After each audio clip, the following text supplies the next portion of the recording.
rAVe Radio. With rants and raves, you'll be okay. And today is your lucky day. It is rants and raves with Gary.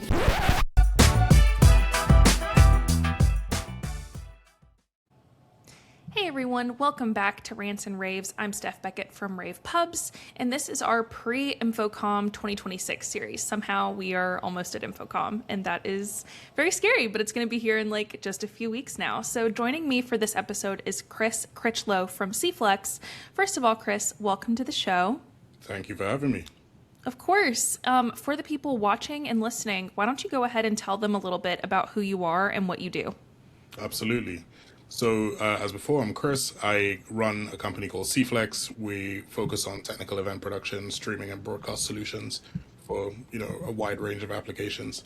We've worked with the likes of Apple and TikTok right through to JCP and Netflix. So, yeah, quite a wide gamut of clients that we service. In terms of the applications and projects that we work on, that's anything from like concert and festival through to large scale experiential and expo. And anything and everything in between, really. If it has a camera, speaker, or a screen attached to the conversation, we're probably in the mix somewhere. Absolutely. I've been in the industry for about 17, 18 years. I started as a sound engineer, so I've done everything from pulling cable and pushing boxes to directing large scale multinational kind of large corporate events and productions. I spent a lot of time in the tech space, so for large-scale tech companies in leading, in service owner or leading roles, or senior engineering roles for events and broadcast.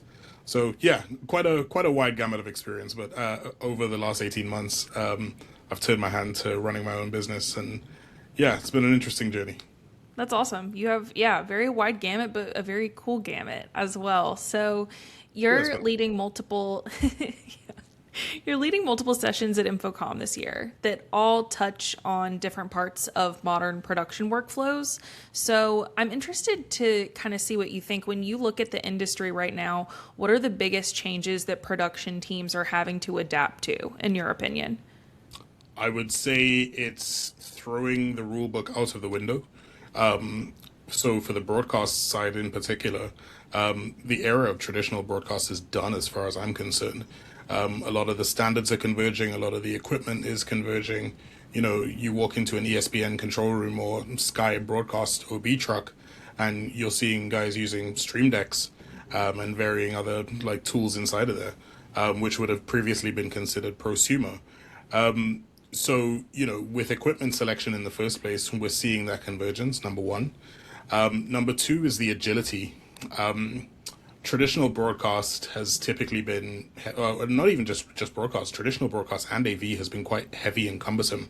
And I think a lot of manufacturers, after really engaging with their end users, have come to the realization that their products need to be more agile, more adaptable, more flexible, and scalable without a ridiculously premium price point. Recently, we saw a Twitch streamer called Speed running across the world. He just spent a lot of time in the Caribbean, running around with TVU and LiveView backpacks, going back to a control center in Culver City. And he was delivering broadcast grade production, flawless, no drops. I tuned into a section of the stream where he's in a helicopter cruising across the ocean from one island to another, no drop. So, if what would have been a content like if a content creator like that who doesn't have a full broadcast infrastructure like Sky again or MSNBC or whatever is leveraging this kind of technology, it means that the traditional giants and the production companies in the space then need to catch up and make their workflows adaptable, because the production companies who are investing in speed are like, okay, cool, his production costs X.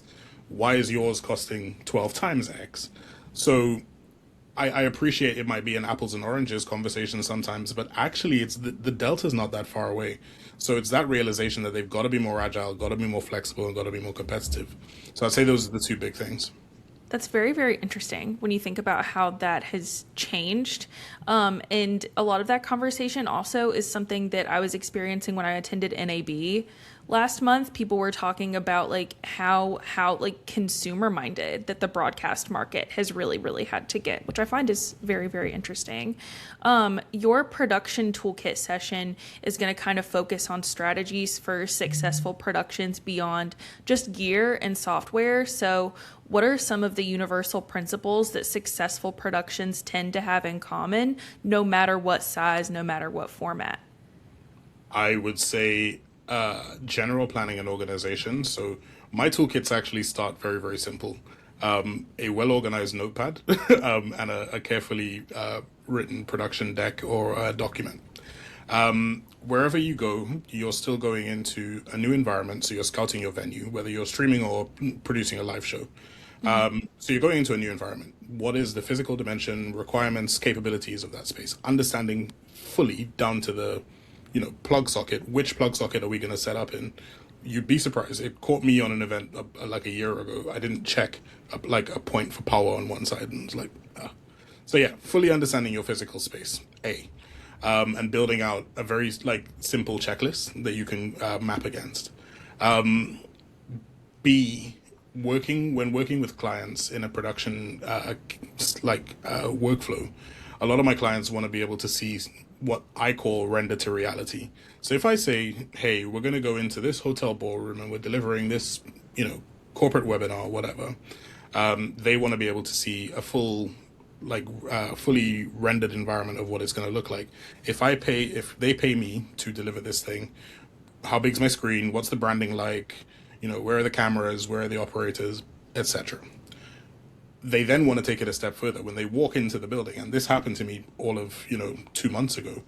I genuinely had a client pull up the render on her iPad, look up, look down, look up. Yeah, close enough. And we were okay. So I think finding parity at whatever level to your production and being able to get there in an efficient manner is part of the kind of toolkit and checklist. The third piece, network, power.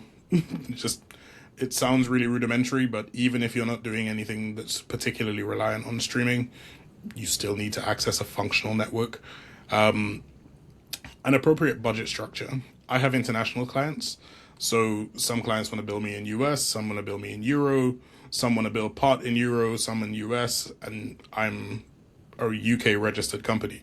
So figuring out payments, not getting caught with forex transactions and the rates. Like we recently did a production in LA after ISE, and we like the producer on that side miscalculated some of the numbers on the US supplier side. So I got sent a bill that was like $5,000 lower than it should be. I sent them, did the payment, and the guys came back and were like, hey, this is light. And I'm like, So, you're adjusting budgets and making sure that you've got the appropriate toolkits. More focus on technical, though, it's then starting to look at, file-based systems. How do we get content to and from? Then we're looking at, content capture, how that's being distributed for social, rapid edit turnarounds, and scalability in those environments. Like, I talked earlier about Speed and his team. Like, apart from Speed, his camera operator, and like his ground team, like he's not rolling with a full broadcast team or full edit team, but you're seeing a constant stream of social content coming out of that. They have developed cloud collaboration and modular workflows to enable that. So building this in at whatever level of event production or content production that I'm doing is really important. So once I understand my deliverables, it's then putting in that elastic modeling to be able to help me get there. And then it's really like it boils down to like really rigorous skill set assessments and capabilities assessment, or I guess functional requirements and capabilities assessment. I have the pleasure of working with some extremely talented people, EICs and PMs that work on globally recognized events and campaigns. I wouldn't necessarily bring them into the mix to deliver something as simple as an award show or, a live stream with some talking heads. So it's understanding my resourcing versus my budget versus what I need to achieve, and then making sure I compensate for that. I'm being a little bit vague around my technical toolkits and recommendations because I want people to come and hear that at Infocom. Yeah, yeah, yeah, yeah. They gotta. That's just a little bit. They gotta come and they gotta see the rest of it to Exactly. experience it. That makes a lot of sense. But yeah, you kind of get a top line of how I'm thinking about what's in the toolkit. Yeah, absolutely. And even that was fantastic advice. So, for someone who is attending Infocom and works in AV, live events, corporate production, or streaming, and they're trying to figure out which of your sessions that they should attend, what kinds of takeaways can they expect to walk away with? Great question. I think all three of my sessions serve slightly different purposes. So, for example, the production toolkit, the kind of strategies for success, that more speaks to having an operational and technical Swiss Army knife and understanding my approach to production. So, having worked across the gamut of events and streams and broadcasts that I have, there are lots of learnings from all sides that then coalesce into the way I approach a project. So even now I'm working on one where we're having a discussion around filming angles in a venue with a very awkward geometric shape, but my client has a desire to capture the London skyline. So it's then building a structure that makes sense inside of this very premium venue that doesn't feel off-brand, but still gets them what they. Do you know what I mean? You start to then have to look at these considerations. So it's yeah, understanding that kind of operational, technical, creative, commercial like toolkit and rulebook to play by. So you got to be budget conscious in some of these places as well. So yeah, that's what that session will really kind of speak to.